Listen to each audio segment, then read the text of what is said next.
Welcome to Aspen Ignites, Conversations to Build a Better World, a series from the Aspen Institute that brings together thoughtful people with diverse backgrounds and points of view. In this episode, the topic is the future of wealth with Joanna Smith-Ramani, co-executive director of the Aspen Institute's Financial Security Program. She speaks with Ramona Schindelheim, editor-in-chief of WorkingNation.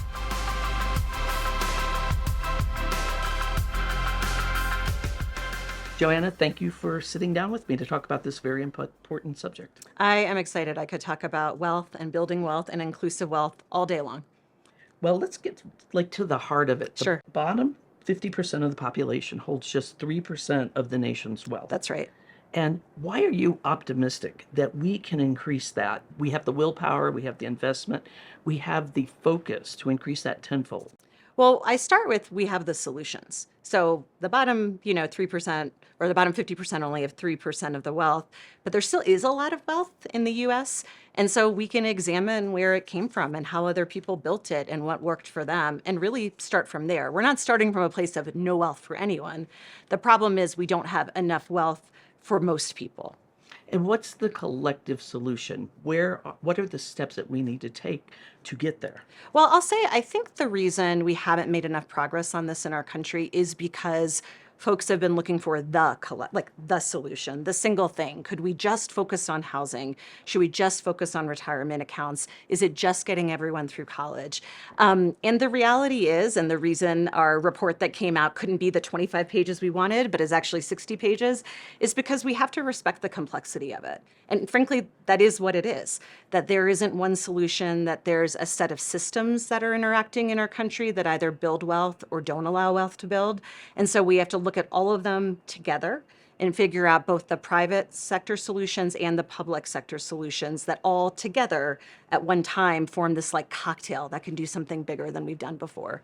So the solution for everyone is different.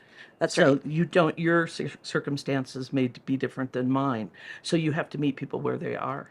I think that's right. And also there are different solutions at different generations. So in our country, we haven't done much around what is the startup capital for life? What do we need to have for kind of every baby in this country when they are born, such that the thing about wealth is that you need time horizon. And so if we want to really build wealth in this country inclusively and get to our 10x goal, we have to think about what do babies need? How can we take advantage of their lifetime to get them more money? That's different than what do youth and young adults need, who's 18 to 25 and where they are in their life cycle versus someone who's in their 40s and maybe hasn't had enough chance to save for retirement yet, but is facing, the second half of their life. So it's both that people need different things in different times, and frankly, different systems have affected different people by gender, by race, by ethnicity, by geography differently. And so we have to make sure we are accounting for that in the solution set. Do you want to give me a suggestion on one of those solutions? Let's start with that baby. Yeah. So someone is born. How do you start them on that pathway to success? Well, one of the ideas that we put in our report, and that's actually getting a lot of popularity in the country, so it's most certainly not our idea, but we're trying to document it, get excitement for it, showcase the leaders that are doing the work on it, is around what we call startup capital. You can think about it as baby bonds. So every child that is born gets from essentially the government some kind of market-based account with some kind of money to start with. And if you're a family that comes from less money than other families, then you get even more. And that money then again has the benefit of the market, which I started by saying, there is wealth in this country and we know how to build it. A lot of that is in the capital markets. So let's get money for all babies in our country in the capital markets and then watch it grow over time. And is that a coalition of government, private wealth, nonprofits? How do you fund that? How do you actually do that? Right. Yeah. So that's the big question. How do you fund it? I think the really neat thing about this idea is it has to be a public-private partnership. So it is the private sector that manages wealth and manages wealth exceptionally well. So we wouldn't need the government to manage these investment accounts. We want that to be done by all the wealth management companies in the country. But we do need to subsidize it. So a role for the government that makes sense is how do we get money, especially to the kids who are born into families that don't have a ton, to seed these accounts and get them going. And then let's let the private sector do what they do best, which is make that money grow into money. And what about that young person who's thinking about, we talk at WorkingNation a lot about career pathways. Yeah. how do you get them on that right pathway? How do you make sure the funds are there, the finances there to give Right. them that security? Well, that's the thing. So in our country, when you are like 18 to 25, your job should be to invest in yourself. And that means either, traditional college, it could be a training program, apprenticeship, vocational school. There are lots of options, right? But the reality is, as a country, we have to say whichever option is yours, we are going to support you doing that. We're going to sort of like bubble wrap you and insulate you so you have what you need. So that could be everything from ensuring that our public benefits system provides the basic needs for students who are studying. It also means making sure there's housing subsidies so they can live stably and like know they have a home to go to study in and then get to class the next day. The biggest part is that they need non-labor income. So what is hardest for students, especially students from lower income families, is that they're co-earners in their household. And so for them, the cost of not working doesn't just impact them when they're going to school, but it impacts their whole family. So they need other kinds of non-labor support, sort of like we have decided as a country that when you are retired, when you reach a certain age, we'll pay for you, like you put money into the social security system, but essentially we'll let you be retired. That's your job. Some states like Washington have said, okay, when you have a baby, your job for the next set of months is to take care of that baby, and we will pay you to do that, right? Through parental leave policies that the state funds. We also need a similar version for young people that says, okay, to invest in our country, to have the kind of workforce we need every 18 to 25-year-old to have all of the resources they need, including like a non-labor income source, like a guaranteed income, so that they're doing the thing we need them to do for our country. That also helps in the time part of it, Right. because a lot of kids, as you say, they're helping their families. Right. They don't have the time to They don't have the invest in time. their careers. That's exactly right. And back to my original example of we kind of know how to get this done. Young people from families that have private wealth, this is what they get. They get housing paid for. They know they have food. Their education is paid for, and they get money from their parents or grandparents to make it happen. So this isn't such a like crazy idea, but it's just how do we facilitate it for kids who don't come from private wealth? Do you think there is an important role in home ownership in this? Absolutely. I mean, that's been one of the foundational assets in this country, partly because it provides stable housing and a place to live. And like we all need shelter and we need it to be in safe, stable places. But over time, it has shown to increase value. So that is a big part. And that is, though, not the only way to gain wealth in this country. And in the, back in the days where we were like, there's only one way to do it and let's focus all on housing, that's where we saw problems in people's kind of wealth portfolio. I saw another stat that 55% of the people in this country could not afford a shock to their income because they don't have the savings That's to right. make up for it. Is that mostly in the communities of color, or is it universal for people in low income? It's actually a pretty Main Street problem right now. Over half of our country does not have regular positive cash flow, which means monthly. They are not always kind of in the green, they're in the red or in the black, in the red. And that is across income distribution. But it is harder felt when you have less other resources or credit lines or other wealth that you can leverage and draw on. You're very optimistic that we can get this Totally. point, which is fabulous. So tell me some solutions that are already happening, or some organizations, people that are making this happen already.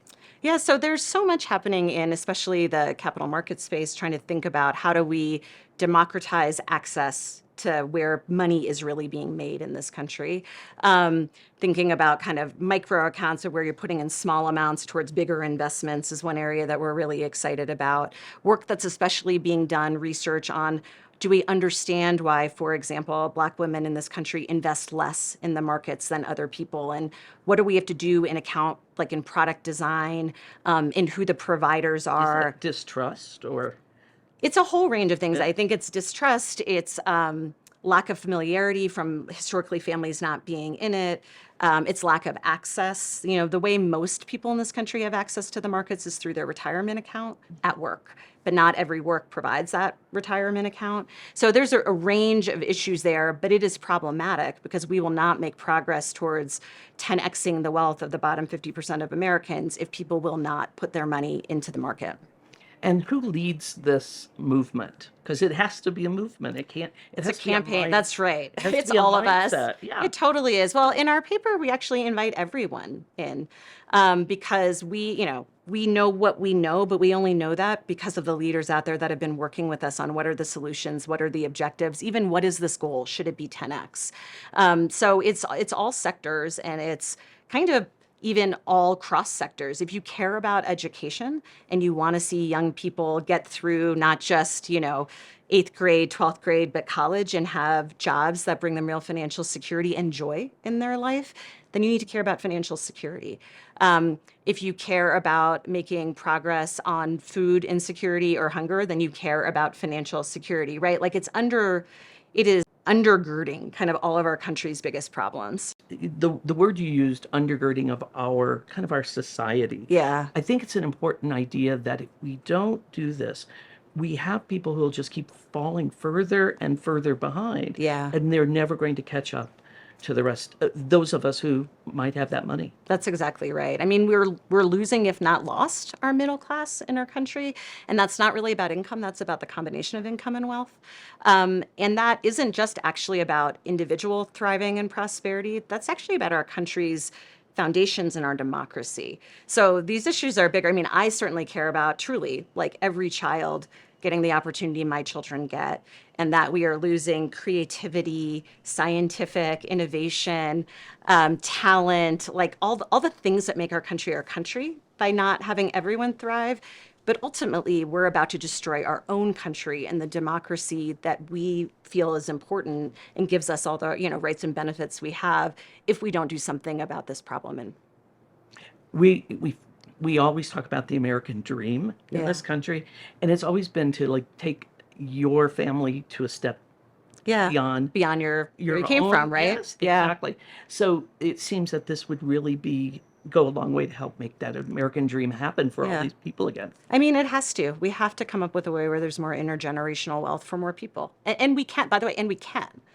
People in this I love country your are doing it. I optimism know. about it, Well, yes. I am sort of always optimistic about things, but I am particularly about this because the research we've done, the solutions that are already being tested and out there, the resources we have in this country, and the kind of like creative brains caring about this, I mean, there's no way but to solve it. How do we get the word out there that there are opportunities for people, not just job opportunities, but Right. opportunities to thrive? I believe we will make progress on this because there's a more diverse set of innovators caring about it. And so the work that our team has done to really try to we're like investigators, right? Like unearth who are the crazy cool people that could be doing anything else in the world and making a ton of money, but care about this and are working on it, are much more diverse than they've ever been, and represent in different ways folks that have been left behind, in the history of our country and been harmed by systems. That will change, by de facto, frankly, that these innovations, policies, products are more meaningful and make more sense for their communities. And it means that more people will use them. I love that answer because I think that is it, bringing in diverse thought. Yeah.